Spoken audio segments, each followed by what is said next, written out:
48 heures après la publication du gouvernement Sylvestre Ilunga Ilukamba, les réactions au sein de la classe politique se multiplient. Composé de 66 membres, l'exécutif congolais compte en son sein 76% de nouvelles figures, avec 17% de femmes. Un gouvernement appelé à relever plusieurs défis, comme le souligne Joseph Olankangwa, président du Conseil national de suivi de l'accord. Le président lui-même avait déjà tracé une grande ligne de conduite. Par exemple, quand on dit la priorité au peuple, ça veut dire c'est le social. C'est même la base. Même le slogan dont on parle, le peuple d'abord. Ça veut dire quoi? Ça veut dire c'est la base sociale de la population. Et je crois qu'aujourd'hui, vous venez de voir des grandes décisions, par exemple, la gratuité de l'enseignement.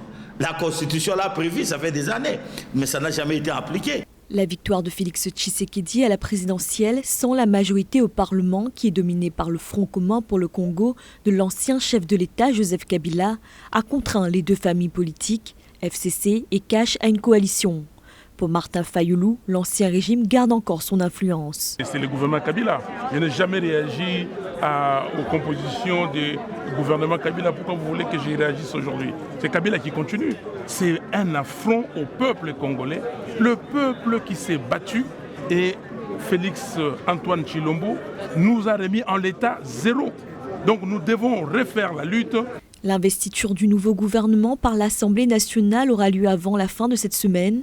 Si d'aucuns au sein de la population se réjouit de la sortie du premier gouvernement du régime Tshisekedi, l'effectif de 66 membres va peser sur le budget de l'État, estiment les observateurs.